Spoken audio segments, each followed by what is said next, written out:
Welcome back to more Dragon Reanimator Popper on MTGO here on Andromeda Galaxy. So I lost the die roll, and this hand looks like it's pretty good. I've got Faithless Looting, a red source, got an Evolving Wilds to fetch a black source, Stinkweed Imp, Dragon Breath. Everything here looks good, so we're going to keep this.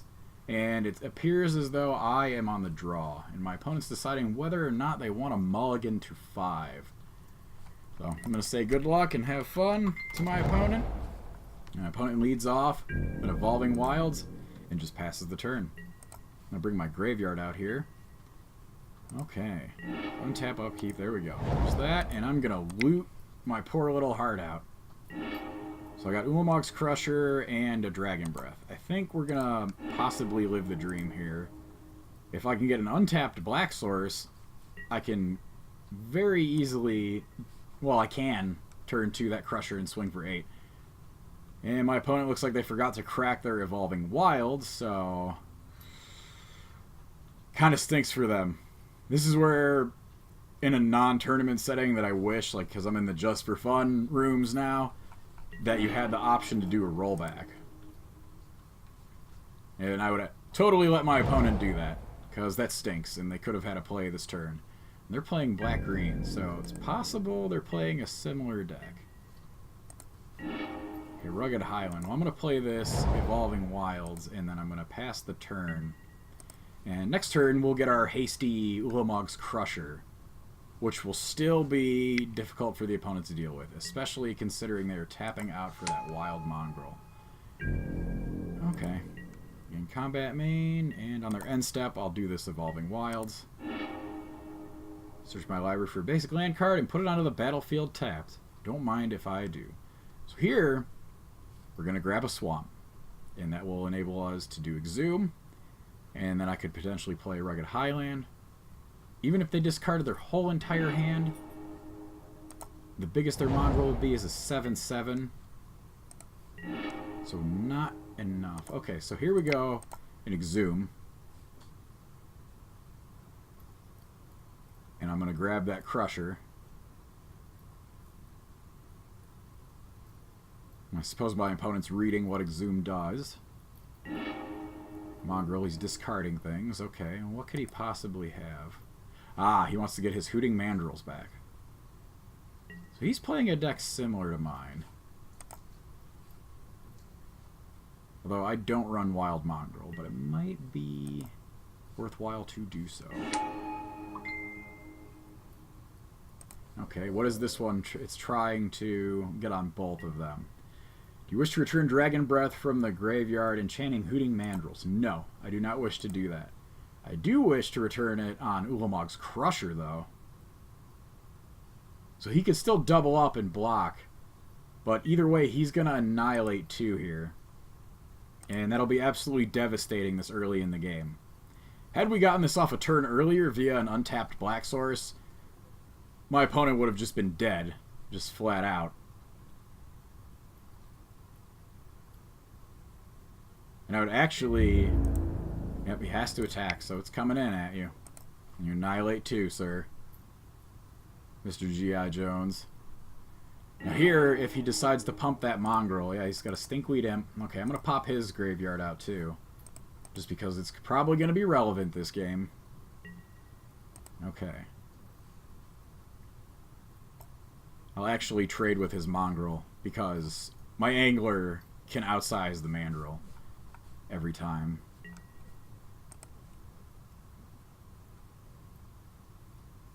But we'll see here how far he wants to dump.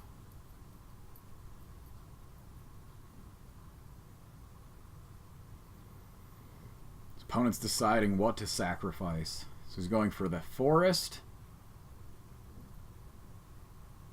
You know, personally, I wouldn't want to be in this situation where I have to sacrifice half my board. And yep, got rid of his Mongrel. Okay.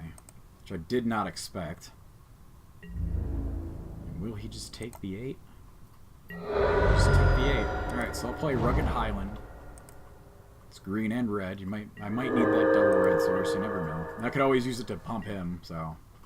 But this is the reason why I don't play too many tapped sources, because things like that happen where had I had even more tap sources, it's possible like I would have been even slower.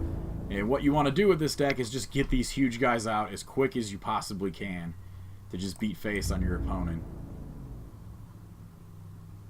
Okay, and I win the match. So we're going to sideboarding now. And against that, he's playing a deck similar to mine. So he's going to play like all the same big beaters that I have. So it might even just be fine to submit this as is, because Electrickery is not going to do anything against Hooting Mandrills, and he has that, and I'm sure he has Gurmag Angler, which won't do anything. Crippling Fatigue would be good against like Stinkweed Imp, but it's a sorcery, so it's not even viable as a combat trick.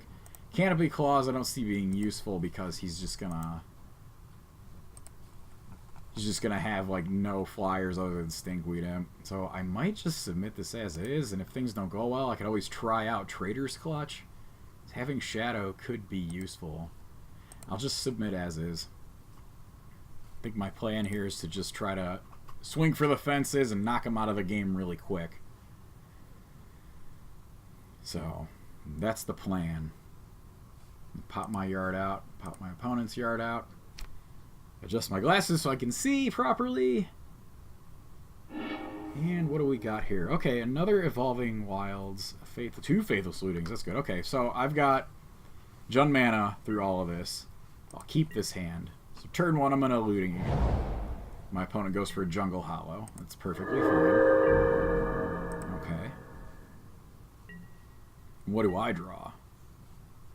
A Stinkweed Imp. Perfect. Faithless Looting.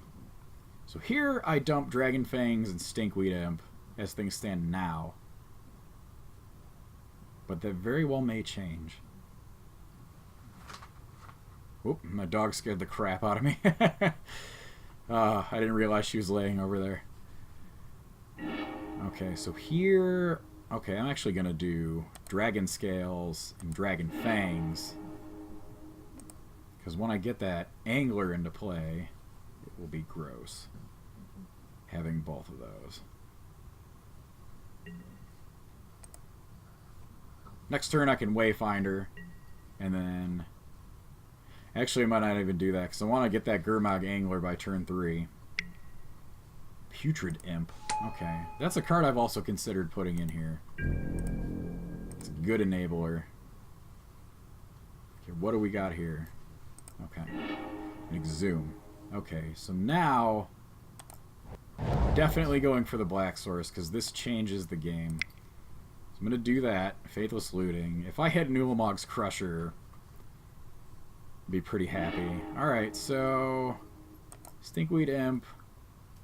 And... Do I need that other mountain? No, I don't really need the other mountain. Okay, I'll pass the turn now. I don't know that I should just wait. Well, actually, here I think I'll just, on my turn, definitely going to Dredge that. So he got rid of the Imp, so I'm assuming he's going to Dredge here. Okay, and he did Dredge. So he got rid of Wild Mongrel, Viscera Dragger, Wild Mongrel, and a Chainer's Edict. So he does have Edict effects, so that's something to be mindful of, as that's pretty good against this deck. So I think instead of just going balls to the wall because I've seen one Edict effect, the smart decision might be to play that Satyr Wayfinder first, so that way I don't get blown out when I do reanimate a gigantic creature. It seems like all my creatures are going to be bigger than his. Well, they're going to be even-sized or bigger because of my auras. Duress. Okay, that kind of stinks. So here I'm just going to go ahead. He's going to take the Exhume most likely. So that kind of sucks. I'll go ahead and get my black source just to fill my yard. He's going to take my Exhume, unless he has some kind of giant beater that he wants to bring back too. But I don't think he has Ulamog's Crushers at all. Yep, so you're going to take whatever you want. I'll just have to sit here and cry. Yep, the Exhume went. Not surprising. So here, I'm going to go for Wayfinder first, then Angler. Wayfinder will have the potential of dropping the other aura that gives haste. And if I can get all three of those on that Angler at once, that'll be devastating. So, do I just dredge it? Yeah, I think I just dredge it, because that's my game plan, is just to try to get that. Okay, and I have all three. So, in an attempt to not get hosed by Edict effects, the Wayfinder will come out. And that way I can just sacrifice it to Edict effects instead. Okay, and I'll take the Swamp. Yep, I have all those in there. Alright, so here we go. So there's black. 1, 2, 3, 4, 5, 6. I actually have all my auras with the exception of one Dragon Scales in there. So I'm going to punch at my opponent for a lot this turn. So 5, 6, 7. Dragon Scales will come back. Okay. And Dragon Fangs will also come back. And Dragon Breath. Now the rest of these I'm just going to leave in the yard so that if I get a Hooting Mandrills or what have you, they'll come back on that and it'll have haste. So Angler definitely attacks. This is a lot of pressure on my opponent, and it's a sweet blocker to boot. It's a creepy-ass anglerfish. A zombie anglerfish that has the power of dragons. Okay, so knock my opponent down to 14. Feeling optimistic about this game. What could suck here is double Edict effects, but my opponent's locked on mana, so... Not even fair to say this is a real game. And I feel my opponent's pain. And by playing off camera, this has happened to me a few times when I was first testing this deck out. And it's never a good feeling, but it's the nature of the beast, so to say, because Magic, at its core, is full of variance. And I will not give you any of those. So, gets his own Angler. You will not get my Dragon Breaths. No. So that was something I never knew about these auras, is that they could hit any creature. I thought it had to be a creature you controlled. I'm sure there's some way in some format to abuse that. Okay.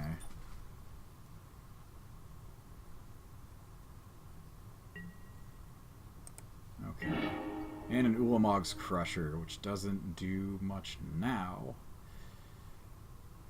I'm going to swing here first. So he's not killing that. Okay.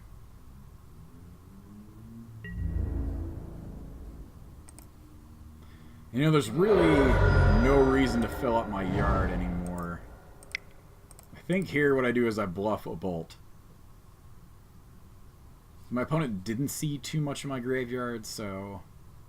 And he just conceded. Well, good game, opponent. And I'll see everybody in the next one.